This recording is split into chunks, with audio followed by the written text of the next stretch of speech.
Welcome to the Age is Irrelevant podcast with your host, Helen Fritsch. Helen is a 60-plus, lifelong competitive athlete, flight attendant, published fitness model, writer, IFBB bodybuilding pro, and certified wine specialist who believes that your age is irrelevant to pursue goals, dreams, and desires. Are you a woman in her 40s, 50s, 60s, and beyond who still has a burning desire to pursue a dream or a passion? Are you thinking about starting a new chapter in your life, but you're hesitant, thinking that you might be too old or just don't know where to begin? The Age is Irrelevant podcast is a podcast devoted to women who want to defy the odds, smash barriers, and redefine happiness and success after 40. It's time to make a difference. There is no need to dread blowing out that added birthday candle every year. A new movement is slowly taking momentum, where being over the hill just isn't relevant anymore. Age labels are being thrown out the window, and women are rediscovering the strength within themselves to make a difference, not only within their own lives, but also touching and inspiring the lives of other women. Join Helen as she and her guests discuss all aspects of aging after 40 and how to make the aging process and those twilight years more rewarding, exciting, and fun. Hello, and welcome to the Age is Irrelevant podcast. I'm your host, Helen Fritsch, and this is episode 110. A quick pause before we dive into today's podcast. I've got exciting news. My brand new book, Life Lessons from the Overhead Bin, is out now, and you can buy it on Amazon. It's part travel adventure, part life inspiration with stories from my 40 years as a international flight attendant, bodybuilding champion, and podcast host. It's all about proving this second chapter of life can be the best chapter. So grab your copy on Amazon and let's take off together. Today, I am beyond excited to welcome a powerhouse in the world of fitness, mindset, and midlife transformation, the incredible Natalie Jill. Natalie first burst onto the scene over a decade ago, inspiring millions with her own personal story of hitting rock bottom, then rebuilding her life, her body, and her business from the ground up. She's just not a fitness expert. She's a licensed master sports nutritionist, a functional fitness trainer, and a global brand who has empowered countless people to take back control of their health. From gracing fitness magazine covers to building a massive online community to writing best-selling books like The 7-Day Jumpstart, Natalie has made it her mission to help others redefine aging, reclaim confidence, and create a body and life they love at any age. And now, through her hit podcast, Midlife Conversations, Natalie is tackling topics that matter most to women over 40 and 50, from everything from hormones to mindset to fitness, to finding your purpose in the second chapter of life. So get ready, because today Natalie is here to share her wisdom, her strategies, and her unstoppable belief that you can level up at any age. So let's welcome the amazing Natalie Jill.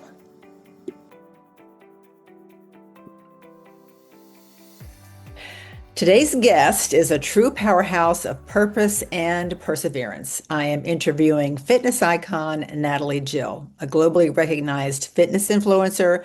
Natalie has inspired millions with her transformational story and passion for helping women rewrite their stories in midlife and beyond. From multiple surgeries to personal reinvention, Natalie has faced life's curveballs with grit, grace, and unstoppable energy. She's graced the covers of top fitness magazines, hosts her own empowering podcast, and is a best-selling author and coach who proves every day that age is not a limitation, it's a launching pad. Now, whether you know her for her bold honesty, her incredible abs, or her commitment to helping women build strength from inside out, Natalie is the real deal. And today we're going to dive deep into her journey, her wisdom, and how she continues to rise, evolve, and thrive in midlife. So, Natalie, welcome to the show. Thanks for having me. I'm so glad for you to be here. I know you've been going through a lot lately. You just had surgery a couple of weeks ago. So thank you so much for taking the time to chat. We spoke before on my podcast back in December of 2019. So it's been 6 years. A lot has happened since then. And I just wanted to have you back on the show to help share your journey. But also, too, you've kind of, since you're 53 now, that's right? Yeah. you have you have a podcast, but you've changed the name of your podcast. You've somewhat reinvented and really am focusing on midlife conversations. That's the name of your podcast with midlife women. So we can start with that. You've been through so much as far as your personal journey and resilience, lots of surgeries. You and I have something in common. We both had breast explant surgery. You recently had a spine disc replacement. You've had torn bicep surgery. Um, what was the turning point that made you prioritize rebuilding your body and health from the inside out? Gosh, it's a big question. I think I've always been focused on health and fitness, and they just meant different things to me over the years. So if I think back to, gosh, my 20s and 30s, it was always a priority to me. I just look at the things I did for it, or the way things I considered healthy and fit then are different than I do now. And I would say in my 40s, I really started to focus on unprocessing your diet and body weight movements. And I think I did a lot of that out of my own need to fix myself, meaning in your 20s and 30s, honestly, like for most people, it doesn't really matter. You could work out hard and you can pretty much eat what you want. You're not going to have many issues. But in my 40s, a lot of things started to catch up to me, like I had an autoimmune disease. I have two autoimmunes actually. And I started to have a lot of pain in my body just from various. It started with degenerative disc disease in my back. A lot of people have degeneration in their back that Yeah. creates inflammation. Yeah, and if you were to do an MRI on everybody in midlife, we would see it pretty commonly, but not everybody feels pain from it. Some do, some don't. We're all different body mechanics. But I started in an effort to feel better, have to relearn and recreate not just my nutrition, but my movements in for my workouts, meaning what might work for somebody that doesn't have back issues was not any longer working for me. So I had to find workarounds. So, and then same with inflammation in our body, it becomes really important if you experience pain or if you have autoimmune to clean up your diet in a different way. So, sometimes I'll see these posts on Instagram or wherever, TikTok, and it's like these extreme, like everybody should eat this way, like everyone should be vegan, or everyone should be carnivore, or everyone should be this. And I don't believe that there's an everyone should anything. Like we're all such unique individuals. But I do think one common ground, no matter how you choose to eat, is the power of unprocessing and eating as much natural, real food as you can, whether you're a carnivore or a vegan. Like how can we eat more natural, real food? But then also looking at what creates inflammation. And what I really figured out was that there's three main culprit ingredients that create inflammation. And I'm one processed food, that's just in general, like when you have heavily processed food. But when you look at just ingredients, sugar, high sugar content is going to create inflammation. Dairy is going to create inflammation, and grains can create inflammation. So somebody might listen and go, well, I'm fine with all those. Well, that's great. If you're fine with all those, you don't have to listen to me. But for people that have inflammation in their bodies, it makes a big difference to cut those out. So I sort of moved into the camp of I've got to figure these things out. And that's why I was very vocal about those things in my 40s. In my 50s, things started to change a little bit more. And I know you're in your 60s, Helen. As we age, toxic load compounds. So where we're all exposed daily to toxins, whether it's in our food or our environment, our skincare, whatever, as we age, it starts to compound. And our organs, everything is older. Everything is older. So they don't quite work how they did in our 20s. So toxic load starts to matter. That's why you'll hear somebody in their 30s with breast implants that says they have no problems. And all of a sudden in 50s and 60s, they might have problems because it's all toxic load. So when you asked about health and fitness, that's a big question. When did I start prioritizing? I think it's changed over the years. 20s and 30s, it was very much about appearance. 40s was about being functional, getting out of pain, being out of inflammation. 50s, it was really more about understanding toxic load and figuring out what longevity means to me. It's funny that you mentioned that because I got my raw DNA analyzed. Me too. Oh, you Yep. did? Yeah. And it's fascinating. It was fascinating and it was game changing for me because Yeah. the bodybuilding competitor, my diet consisted of lots of carbs.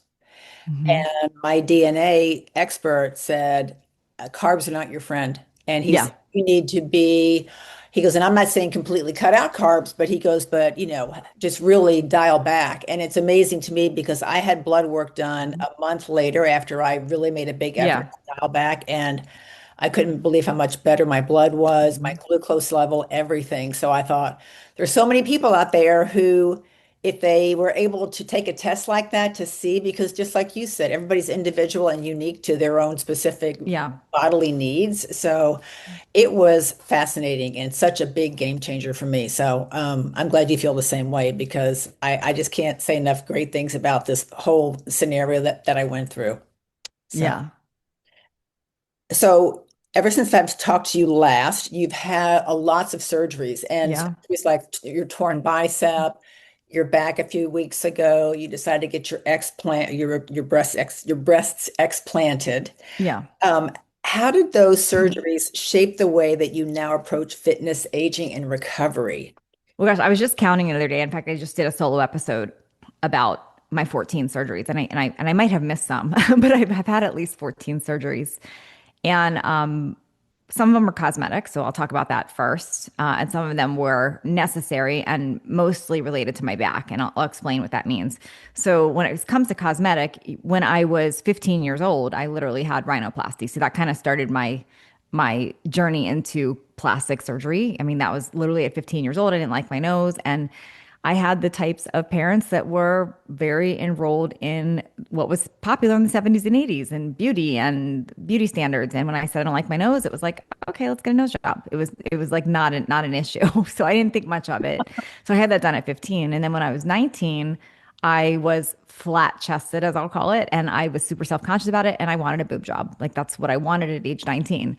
And I remember my parents not really being for it. They were kind of like, I think you should think this through. But I also remember my dad co-signing my loan to get them, so it was kind of like, it was not frowned upon really in my family. And I don't blame my parents at all. I blame society and culture and my own choices, all the things, but I got my first set of breast implants.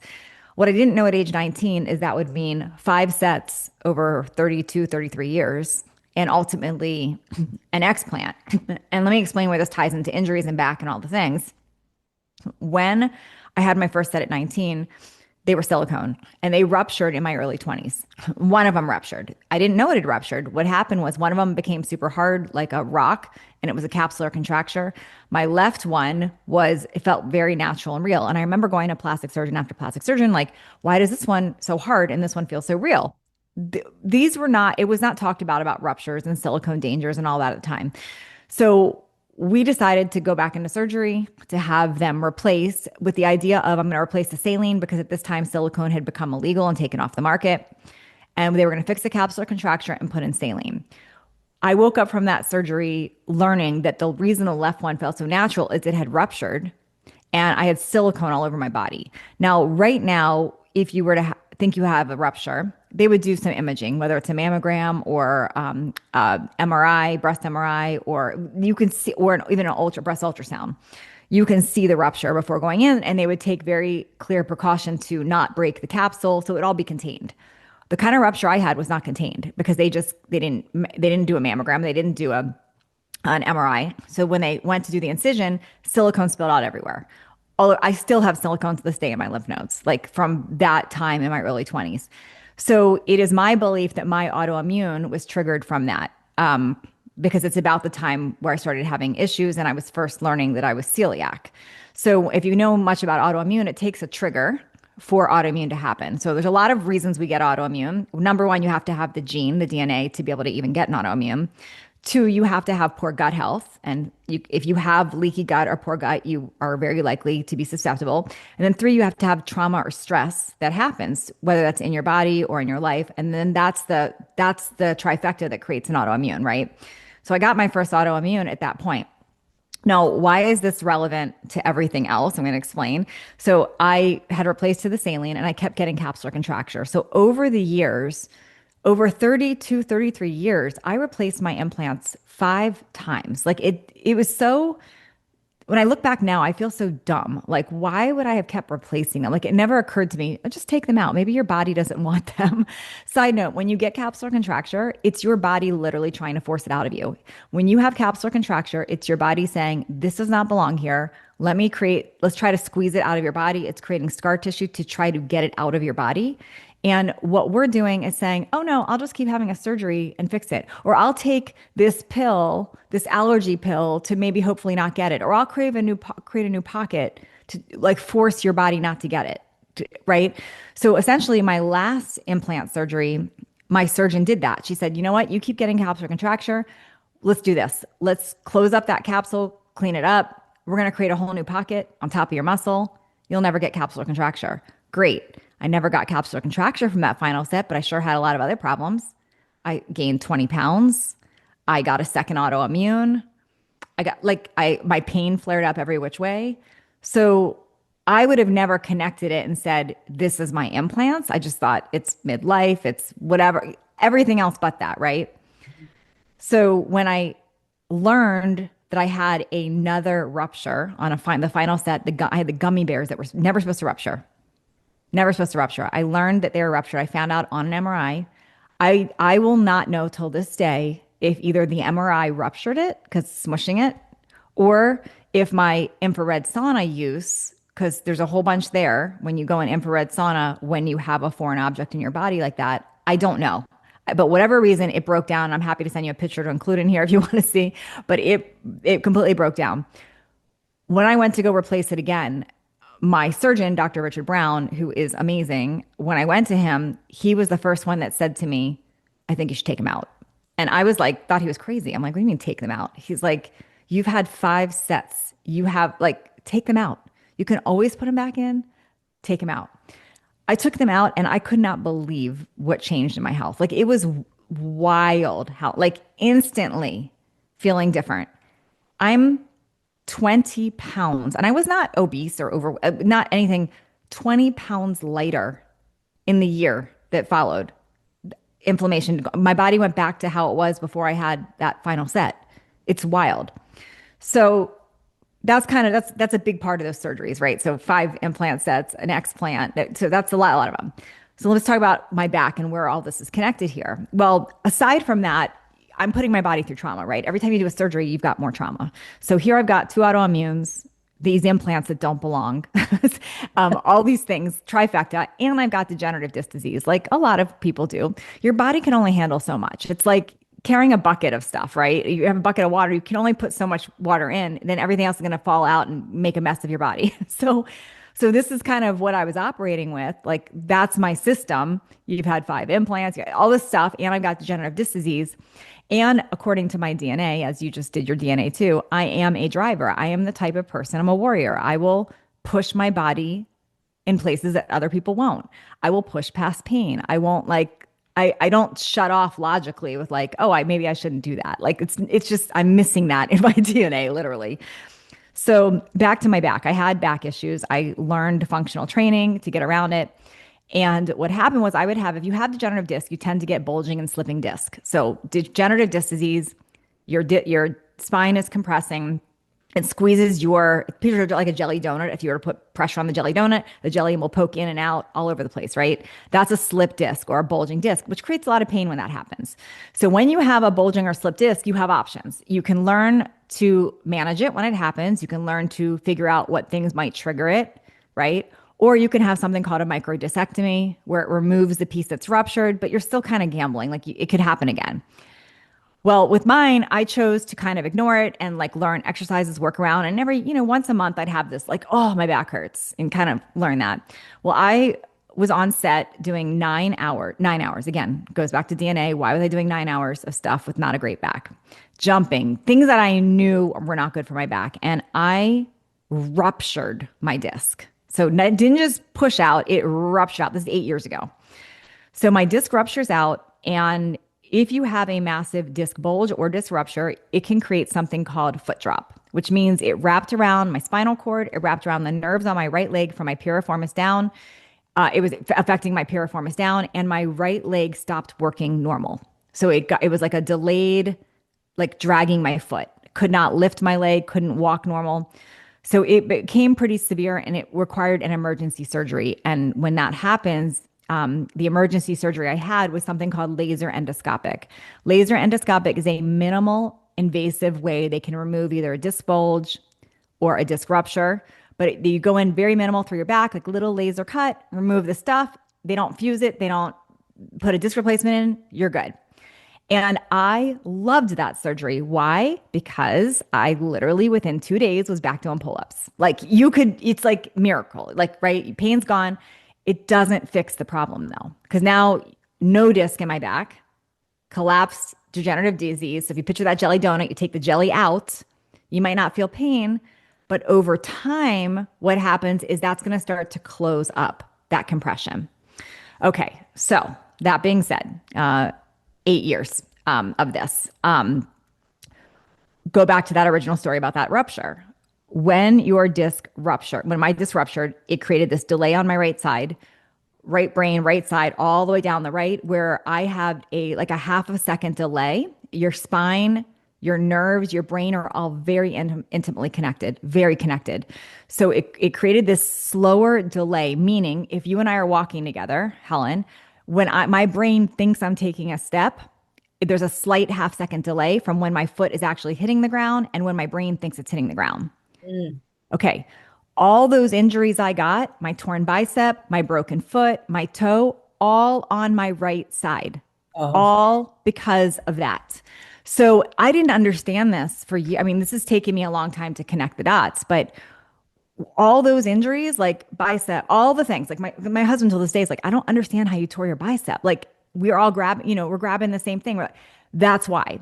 So I did not really fully understand, but the reason I kept getting injured on the right side was that delay. So fine, was aware of it, clear, kind of declaring I'm not going to have any more surgeries. But here I am 8 years later. And as that disc was starting to seal up and collapse, the delays were getting worse. The pain was coming back. And now I'm starting to have all kinds of issues. Like my hips start hurting really bad.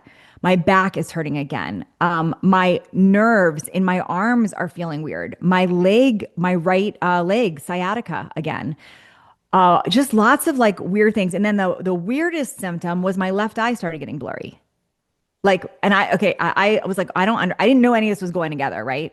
So my left eye is blurry. And here I'm like in this battle of, I share everything on social media. Like I literally share everything on my podcast and social media. And I'm almost thinking I am serious drama because I'm like sharing all this and I'm like, I'm a lot of drama. Like I'm always sharing and people are like, you've had a lot of surgeries. Like, yes, I have. I just own it because it's true. Right. So, but now I'm a detective, like why does all this go together? And now I understand it literally is all connected. It's all connected. So my back, I start realizing this is a big problem. Now, and I'm not thinking my eyes connected or any of this, but I'm like, something's going on my back. I go do a new CAT scan, new MRI, and I see the problem. The doctors all see the problem. My disc is literally starting to autofuse because it's collapsed. It's autofusing. And then when you autofuse, some surgeons will say if you autofuse, it's a good thing. You're not going to have pain. Well, if it autofuses perfectly, but no, that's not what happens. You don't have control on what it's autofusing, what nerves it's grabbing, like it is autofusing and making you have weird issues. So that's when I thought I've got to do something here. And that's when I found the surgeon I went to for a disc replacement. And that's why I went through this incredibly big surgery. It's a big surgery because it is my belief and my knowing that fixing this fixes everything for me. Like literally, like that is the base of all of my issues here was this collapsed disc. Had I fixed that right or had that not happened, I would have not had the torn bicep or the foot or the pain, any of that. Like I would have erased all that. And then take it back further. Why did that even happen in the first place? Why did I have degeneration? Why did I do all that? Well, all of that relates back to the same story with the implants. It's all image, right? Like we get implants for a vanity thing, for an image. Why does your back degenerate? We're wearing heels, walking miles in that. Like it's all connected. Yeah. So that's a lot of rambling story, but that is the connection between it all. No, that's great. And I think I love the way that you're so transparent. I think that your openness and sharing with your audience is so beneficial because like you and I have so much in common. There's probably thousands of other women who are going through the exact same thing that you're going through. So to hear something firsthand, especially with your breast explant surgery, because I've been contemplating this for over like the last couple of years, thinking I've had some like unexplained bloating and unexplained chronic, sinus issues and this and that, whatever. And plus, I have leukemia. So Mm. I've had that for 11 years and no treatment so far, knock on wood. But I Mm. just kept thinking in the back of my mind, it's a toxic substance in my body. And, I think I should just get them out. So I did. Yeah, it was so smart.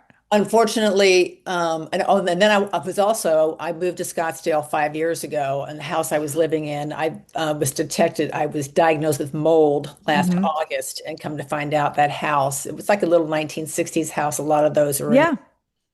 in the Old Town area where I live, and it was renovated, but the air ducts were just loaded with mold. So then I was loaded with mold. So I ended So, up, and I had that same mold experience, and what I want to share there, because it's just funny. It's like if you look at anyone that's had the explant, the mold, we all have the same things: gut health, mold, autoimmune. It's like it all goes together, and people can go, "Why does this person?"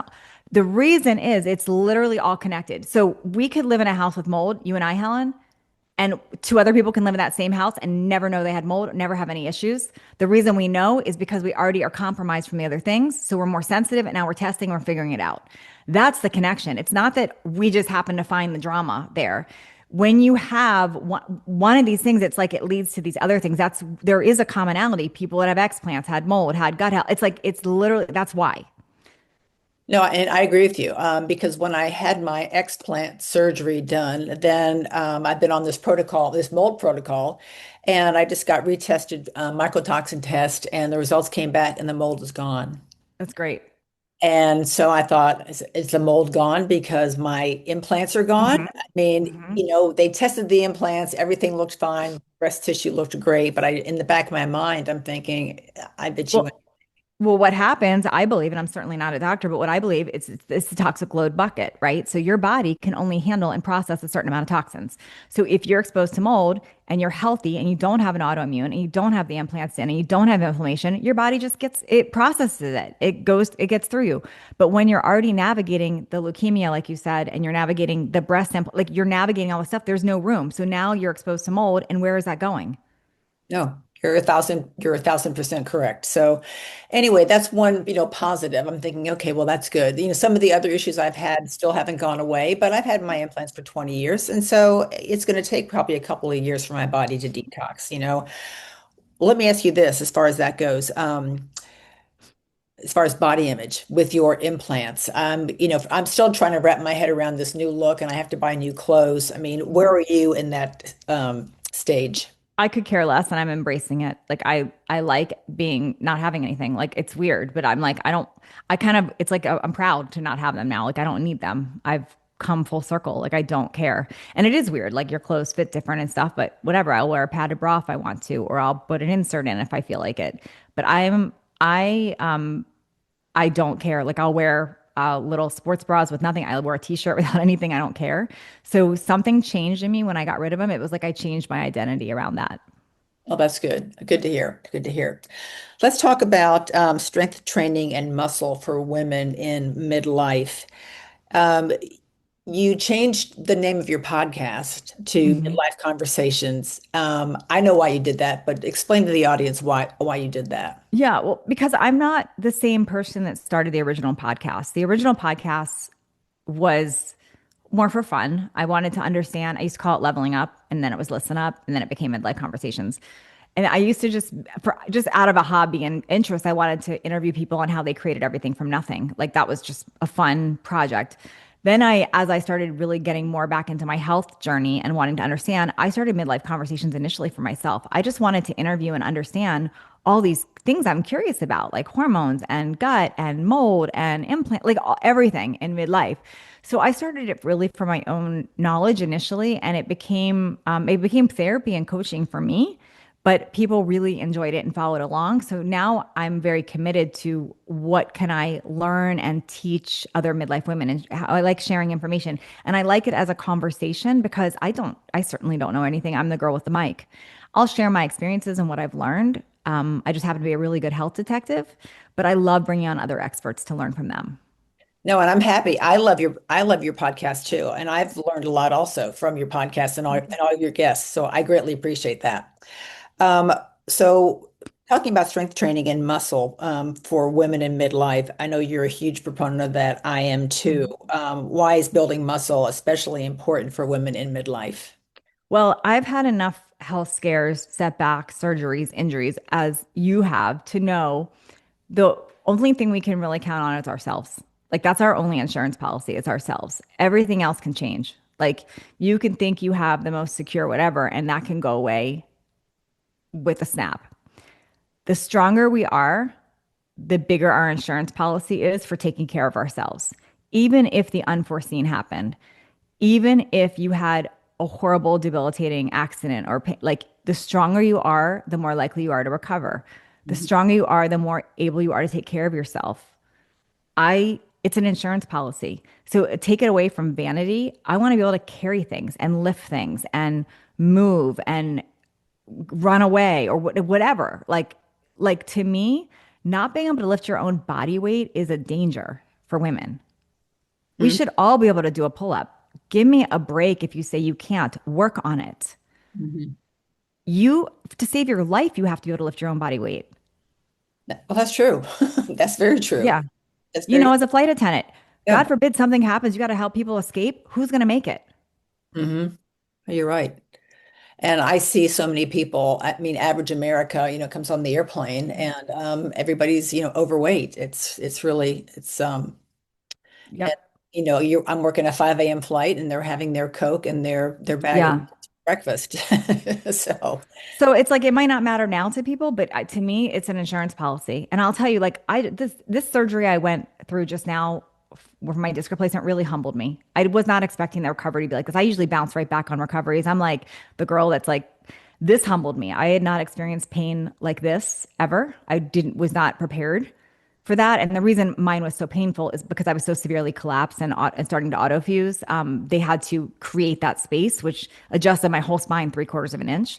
So it created stuff I wasn't prepared for. So I'm not used to that. And I'll tell you, I traveled exactly 2 weeks after my surgery, which my surgeon was fine with it, but I wasn't able to lift anything. His orders, like you cannot lift it back. And I just felt so helpless, like not being able to lift, like just that thought of depending. And it just made me more determined to like, how do I get strong so I can avoid that situation as much as possible? well, I think we take that for granted because, like you said, you were traveling. I think you went to San Diego maybe Hmm. you spoke. Yes. And so you're on an airplane and you just take for granted that you're going to put your bag in the overhead, you know? Right. Yeah. So, I mean, I had to take 2 months off of work because of the lifting and it drove me insane. I was just like, Yeah. I'm just wanting, sitting around for 2 months is Yeah. a long time. And you can't get on a plane and ask the flight attendant, can you lift this you No. don't have to like what yeah, you have to be able to do it yourself or you can't bring it. Yeah, yeah, that's true. What are some of the biggest misconceptions that midlife women have about strength training? They think it's too late for them. They think it's too hard, that they think it's not going to matter, or really ridiculous is when they say they think they're going to get too big. Like it is so hard to put on muscle. You have to work at it. I work at not losing muscle and trying to add it. Like it is not an easy thing. So, but the biggest thing is I think women are intimidated by it or they'll say that it's too late for them. That's true. What does a typical week of strength training look like for you now? How many times a week do you strength Well, train? I Well, not, don't have a magic number or reps or routine. I'm really a very intuitive, like what I feel like kind of doing. So I don't have a really great answer for that, to be honest with you. I say I'm active as much as I can be. I walk every day. I like to walk. I do not do like specific set out cardio. I'm more like just walking and that kind of stuff that I enjoy. Weight training, it's a mix between body weight and actual weights, but I'm really committed to progression and intensity, whatever that means for you. So always progressing, like how can you make it a little bit more challenging for yourself, and then The intensity means it's intense for you. So you're challenging yourself. Right, right. Healthy eating and your metabolism over 40. So you mentioned earlier that in our 20s and 30s, I have a super high metabolism. I still do now.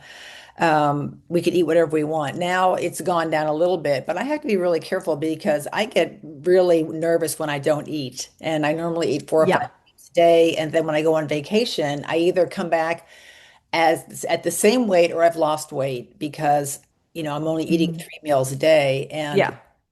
it's really it really just, so my approach to food has definitely changed, especially since I started bodybuilding. But how has your approach to food changed over the years? Yeah. Well, I stopped obsessing. I used to be super obsessive about the grams and the macros and the amounts, and I don't do that at all. When we have a healthy body, when we're in a healthy state, your body is naturally regulating when you're hungry, when you're full, when you're hungry. And if just imagine for a minute, if you lived in I'm not saying to go do this, but if you lived in nature, you didn't live in, like you just lived outside, okay? You had nothing artificial, like no lights, no electronics, no whatever. You would wake up at the sunrise. You would go to sleep at the sunset. You would work to get your food, meaning you would move your body. You would eat when you're hungry and you would stop when you're full. And you wouldn't overeat because there would be nothing to overeat. You wouldn't have fake processed foods stimulating you to be super hungry. So when our bodies, and we're so far from that natural state, like we have wrecked that with the amount of electronics and blue light and like just we are not that anymore, right? We know that. When you are in a healthy state, I believe that's how we should still live. Like we shouldn't need alarms. We shouldn't need like there's a lot there, right? And you shouldn't have to regulate. It's time to eat. I got to add this in. So when we're unhealthy or our body is out of homeostasis, where there's things going on, and that can mean a lot of things. That can mean you've got not great gut health. It can mean you have massive hormone decline. You can have autoimmune. There's a lot of reasons that create this. Our bodies are out of whack, right? When you are out of whack, your body is going to look everywhere it can for dopamine, for serotonin, for sugar, for cortisol. It's going to start looking for things. And that's why we start having cravings and hunger and overeating. And now we got to fight that and start controlling and going, but my body's saying I need sugar and carbs, but I can only eat these times. Da, da, da, da. So my whole thing with women is how do we get you to this state where your body's smart again? And then that food stuff goes away. It doesn't become a thing. So when someone says like, how do I eat? There's some things I'll say that are my rules. I eat on pretty much primarily unprocessed natural real foods. But I don't have sometimes I'm eating 2 meals a day. Sometimes I'm eating 6 meals a day. Sometimes it's all over the place. It's literally how I'm feeling, how active I'm being, what my body needs. I'll tell you with this disc replacement surgery, after I got through the first 5 days of the massive pain and my back went into a spasm from it, I wasn't very hungry. I was ravenous for 4 days. Like I could not get enough food in. I wanted so much food. And I just listened to my body. It was like, it's healing. It's hungry for a reason. Like eat. Now that I'm like almost 3 weeks out, that's kind of settled down. And I'll also tell you, the more active I am, the more hungry I am, the less active. So to me, this intuitive way of eating, it's not a control thing. It's not like you should be an intuitive eater. It's how do we get our bodies to a healthy state again? And then this becomes less of an issue. Before I had my explant, for example, and I was living in a house with black mold, I was always hungry, always tired, always foggy headed, always controlling things. I kept thinking it was my hormones. It was this. Like I kept thinking I had the answer. It wasn't any of that. Like I believe in all of it. Believe me, I'm on hormone replacement, all of it. None of those are just the fix. It all has to work together. When I moved out of the house, when I got the explant, when I started, like everything kind of tied together and my body went back to the weight it always was. Very interesting. Very interesting. Do you have any tips for boosting your metabolism naturally while in midlife? Pretty much everything I just said. So I don't know that there's like I don't buy the whole like if you drink this it's gonna boost your like no. I think there's a whole bunch there's so many things, Helen. So it goes in this order. Okay, I'm gonna give you the whole order. Step number one, mindset. And I'm not even gonna call it mindset. Let's call it neuroscience. Let's call it focus. Let's call it something else. Because when you say mindset, people shut down. So, but when you literally make a decision that you want something different for yourself and you get clear of the vision you want for yourself, that's step one. And nothing will change until you do that. Until you knew, Helen, I'm not going to let leukemia take me. I am going to thrive into my 60s and my 70s and beyond. Like you decided that, and you literally have a vision for what that means. I'm going to take on adding what you knew that. Step one is that. Step two is we have to look at movement and diet in a more general way. So, am I moving my body? Am I eating foods that nourish me? Period. Okay, there's a lot of different details in there, but are you doing those things? Are you moving your body? Are you eating foods that nourish you? Okay. And if you're sitting at a computer all day long and not working out and you're eating fat-free, sugar-free processed foods, no, you can't answer yes to those. So that's then. So those three things right there are going to start you, right? Then it's the detective work. So let's talk about detective work. Detective work is a lot of areas, and I'm going to put it in an order that I just happen to like, but you can go in whatever order you want. Gut health, leaky gut, what's going in my gut? Because if your gut's not working functional, nothing else is going to work right. Your hormones aren't going to work right. Toxins aren't going to go through your body right. That implant you have is not going to keep you healthy. Like all the gut health. So then gut health, number one. Two, we've got to look at our thyroid. Is your thyroid functional? Is it optimal? Is it not? A lot of women in midlife have a lower thyroid and they're right away saying hormone replacement, but they're leaving that piece out. So thyroid would be next. The next bucket, I would say, would be hormone replacement. And I am a huge fan of hormone replacement. I have everyone's very personal on that journey there, but I personally am a fan of not doing crazy high levels. I don't do the Wiley protocol or anything of like high amounts of cycling. I interview people in all the different ways. For me personally, I like to replenish in a way where I don't feel bad. So meaning like I had hot flashes 24/7 because my estrogen was so low. It was like 10. So I wear an estradiol patch to keep it at around like 60, 70. Maybe others would want it higher. That's not very high. It's kind of like it's just like menopausal, but in a good range, right? So it's enough that I don't have hot flashes. So that's what I do. Testosterone, same thing. I take a small amount of testosterone, not to bulk up or grow facial hair. or change my voice, but enough where I feel myself again. And then progesterone I take every night, which helps me shut off the anxiety and sleep and all the things. So I'm a huge fan of all of that. So hormones are huge. Then the other pieces that we've got to talk about are DNA. Like there's so much good information in our DNA and our genetics. And if you know how you're wired, it could help a lot with how we show up and how we do things. Like I understand now a big reason I even got the plastic surgery, that I got the implants, that I got the injuries, all was because of my genetic wiring, this motive. And if I had known that a long time ago, I might have made different decisions. So things like that. So DNA is especially important. And then the final piece on all of this is everything keeps evolving, it keeps changing, and we have to be our own health detective, our health advocate. You have to be your own researcher around your health. And so many women are not proactive in that sense. No, most are not. Yeah, and they will complain, and I have all this going on, and I hear it all when I'm at work, because when I'm flying to Europe, you have hours to chat. Yeah. So yeah, and then people are very quick to throw out like say one thing. Oh, like I have a friend who's super fit. I just had her on my podcast recently. Her name is Alicia. Super fit. She like completely changed her life in the last few years. She used to be like CrossFit. She was fit, but not like she's like ripped now. Like she looks amazing. she was at Can't Be More. Yes, she's incredible. Yeah, and she is on hormone replacement the same way I am, like just to the replenishment, right? And people are like, "You're fit because you take testosterone." Like, please, like, no. She's just bringing her hormones up to like if anyone thinks they can just take an injection of testosterone and be super fit, like go for it. Then if it's that easy, just go for it. Same thing with the GLP conversation. Like, I'm a huge fan of people doing GLPs. I have no issue with it. Whatever you got to do to get healthy and help you, but it's not GLPs alone. You can't just take GLPs and sit there and do nothing. You have to work. You have to maintain muscle. You have to make good food choices. So it's never just this one thing, like, oh, just fix your thyroid or just fix your gut or just do this. It's the whole thing. It's the whole package and being a detective. It is. It is. And I think, and especially for me too, I don't know how you feel about this, but I've got my Western doctors, but then I also go to a homeopathic oncologist in Scottsdale, and that's game changing for me too. That's amazing. You know, Yeah, so homeopathic medicine is great. Yeah. Yeah, and so I'm a huge proponent of that. Taking antibiotics, big no for me unless I'm, absolutely have to.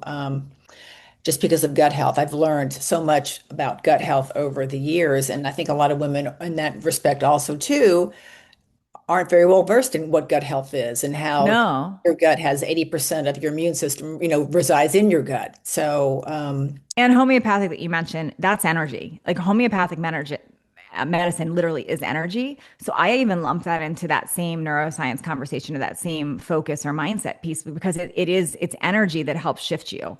So when you take like things in order to get your body to have a response, it's the same reason I'll wear a heal capsule or it's sensitive to energy. So if it's frequency, so it all makes sense. It all goes into that same bucket. it's funny. It's funny that you say that too, because when I'm overseas and there's like a 9 hour time difference between home and work, I'll go to bed at night and I'll take my L-theanine and then I might put on Yeah. some like 472 hertz music Yep. on YouTube just to kind of, and it's amazing Yeah. frequency how your body responds so well. Yep. And a lot of people don't even, they're like, what's that? Yeah. What? 528 hertz. Oh, so 528 hertz. Yeah. I'm Yeah. listening to what? Yeah. So anyway, there's a lot Yeah. of little fun little hacks and tricks that you can do. But how did menopause affect your body and your mindset and your motivation? So originally it sucked. Like when I didn't know all of these things, I would say like, so 3 years ago, before I knew all the stuff I just shared right now, I was like, this sucks. I didn't want to do anything. I lost my motivation. I was gaining weight. I felt sick. I was in pain. Like I literally had, and I kept saying it's menopause. I don't believe that anymore at all. I believe it all compounds. This is my whole theory. Okay. Do our hormones drop in menopause? Absolutely. They absolutely drop and it does mess with us. But it's not just that. What's also happening in menopause is we have this compounded effect of all these years compounding together, toxic load, all this stuff. And now, along with our hormones dropping, we're feeling everything. We're feeling it all. And that's why I say hormones are not just the only piece. It's a piece of the puzzle. They are an important piece. I think people are cheating themselves by not taking those seriously. Like you don't win a cookie for for saying I'm doing it without hormones. Like okay, fine, but you're making it a lot harder for yourself. So I think it's an important piece and I love that piece, hormones. And it's all of these things. So for me, menopause has been a huge blessing for me now. But I came into it kicking and screaming. I was like, what the heck is going on? But now that I understand all this, I feel super empowered and I feel healthier now than I did a few years ago. Yeah, no, the same.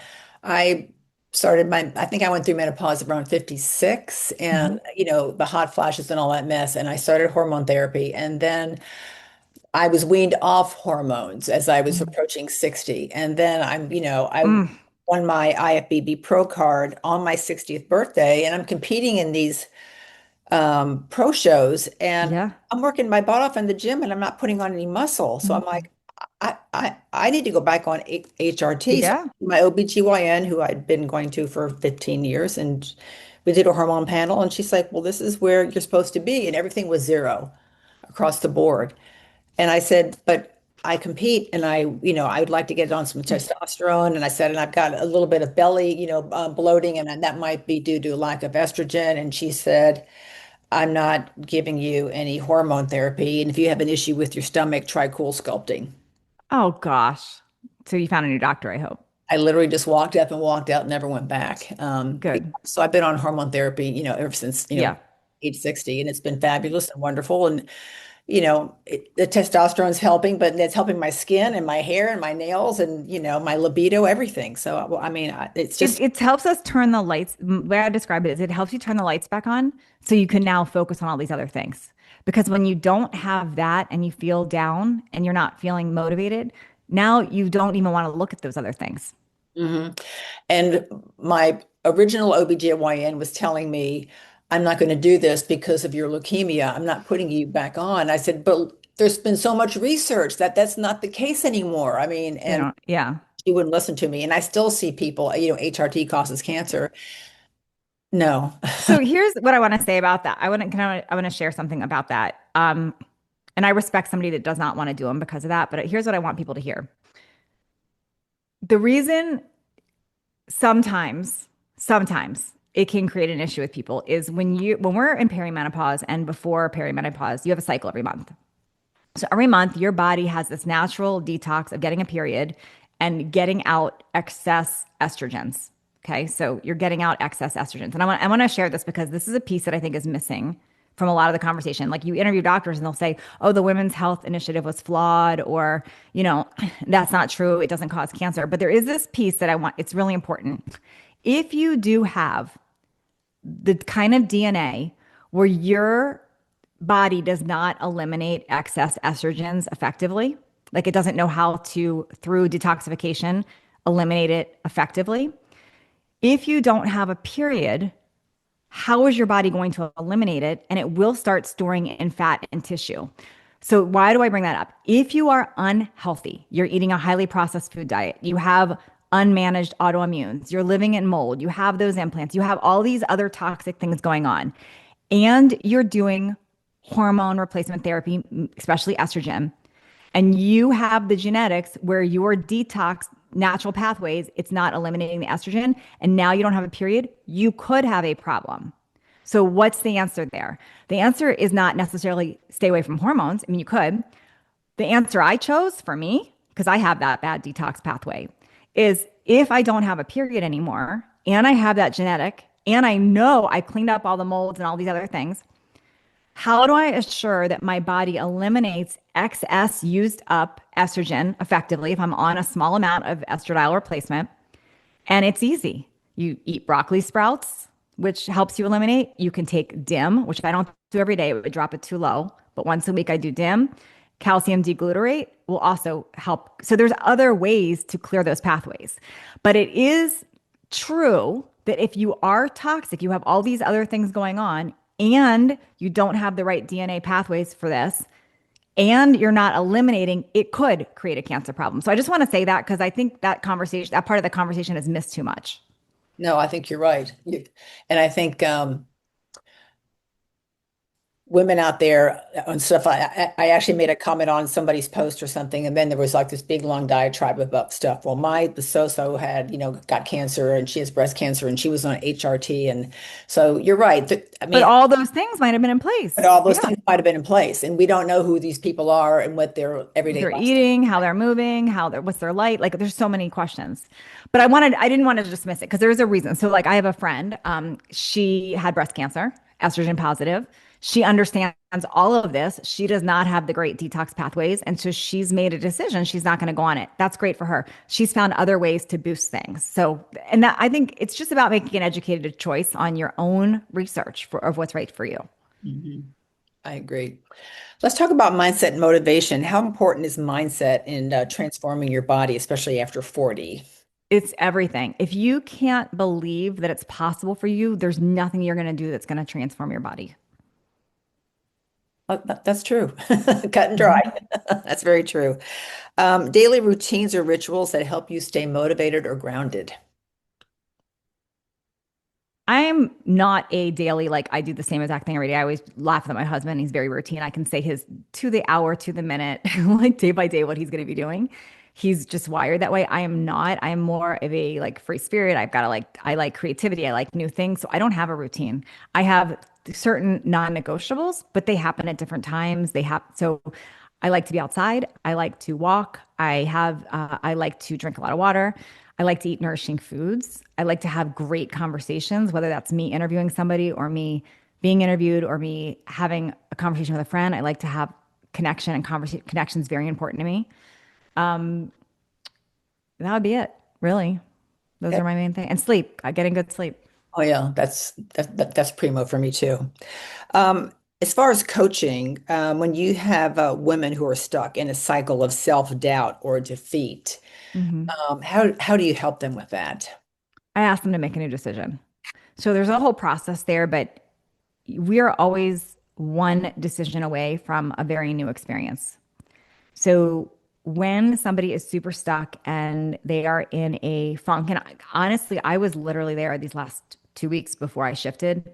Things in life happen, and you're going to get in a stuck replay in your brain of why something sucks or something's awful or doomsday. As soon as we can get to that place of I felt all that. I feel it, but I want something different. And you can literally make a new decision. That's when we start to shift and show up differently. So when someone is like that, I will absolutely listen, but I'm going to also ask, do you want me to validate how you feel about it? Or do you want me to help you get out of that? And if they're truly ready to help get out of that, then my next mission would be, how do I quickly get them to decide? Because the sooner you decide to make a shift, the easier it's going to be and the faster you'll fix things.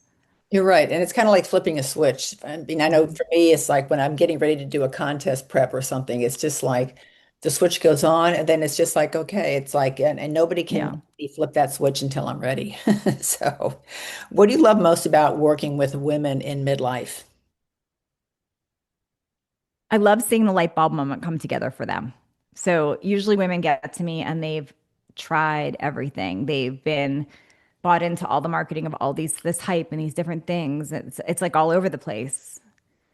But when they can come full circle and see the light bulb moment and understand how this is all connected, that's why I keep showing up and doing this with women. That's great. How important is community in a woman's wellness journey?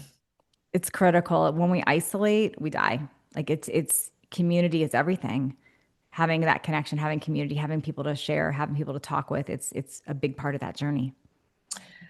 And finally, what role does vulnerability play in healing and empowerment? Hmm. That's a big question. I would say, and it depends on what context. So I think if you're going to learn from somebody, it's important that you feel that they are, because if they're not with you and you don't see yourself connected in with them or their story, or you're not resonating, it's hard to learn from them. And then on the other side, you have to share where you're really starting and where you're really struggling in order to have a change. When women come the opposite of that and they are really committed to what they already know, it's very hard for them to change. So it's coming with an open mind, being willing to share where you're really struggling, being willing to look under the places you haven't looked before. I think it's all very important for that transformation.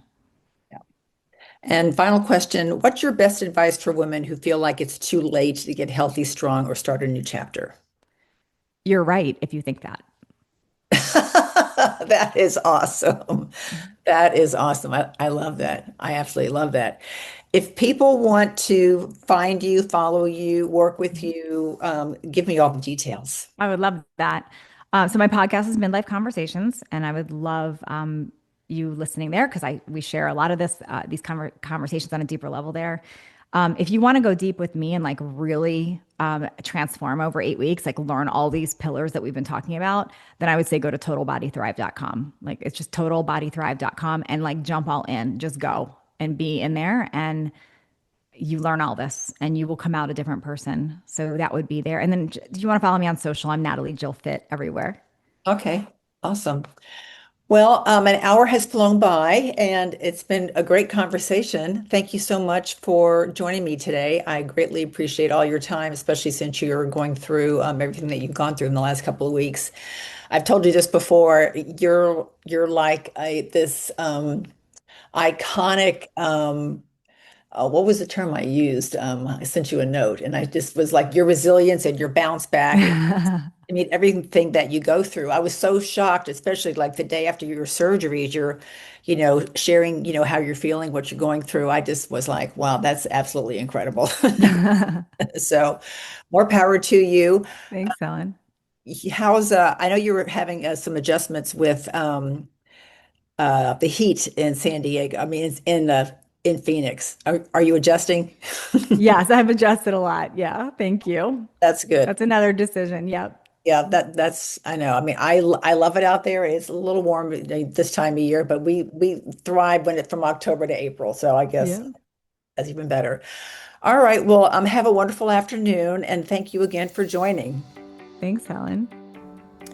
I sure hope you enjoyed this conversation with Natalie Jill, and here are some takeaways. Number one, reinvention is always possible. No matter what your age is, you can always pivot, learn new skills, and create a life that excites you. Midlife is not the end, it's the perfect launch pad. Number 2, fitness is your foundation. Strength training, functional movement, and proper nutrition aren't just for looking good. They're also the keys to energy, mobility, and confidence as you age, and Natalie Jill is a prime example of this. Number 3, mindset shapes your reality. Shifting from I can't to I can figure this out is the first step to transforming your body, career, and relationships. Lasting change comes from shifting your mindset, embracing your current stage of life, and committing to real, sustainable habits. Natalie Jill's positive mindset got her through several glitches and detours in her life. What's your mindset like these days? Number 4, muscle is the new midlife makeover. Building clean muscle isn't just about looking good, it's about aging strong, protecting your bones, revving up your metabolism, and staying independent and confident in your body. Whether it's surgery, injury, weight gain, or hormonal chaos, your story doesn't end here. Natalie proves that you could start over, heal, and become even stronger on the other side. And finally, prioritize hormone health. Hot flashes, belly fat, and fatigue might show up, but they don't have to take over. With the right tools like strength training, smart nutrition, and self-awareness, this stage can be your most powerful yet. Understanding and supporting your hormones during menopause can become drastically important to improve your mood, sleep, metabolism, and overall vitality. If you'd like to catch up with Natalie, there are several venues you can do that. First of all, her podcast, Midlife Conversations.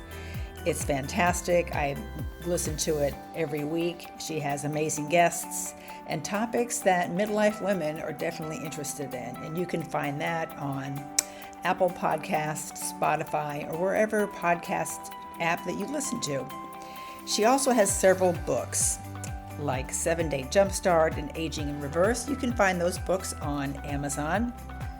And if you want to jump in and work with her personally for 8 weeks for a total transformation, go to totalbodythrive.com and just jump in. You can find her on all social media venues at Natalie Jill Fit. And you can find me on social media at HelenFritch_IFBB And if you'd like to reach out to me, you can find me at helen@ageisilrelevant.com. Once again, thank you so much for listening. I hope you enjoyed the podcast. If you're on Amazon scrolling, check out my new book, Life Lessons from the Overhead Bin. And until next time, age truly is irrelevant. Bye-bye.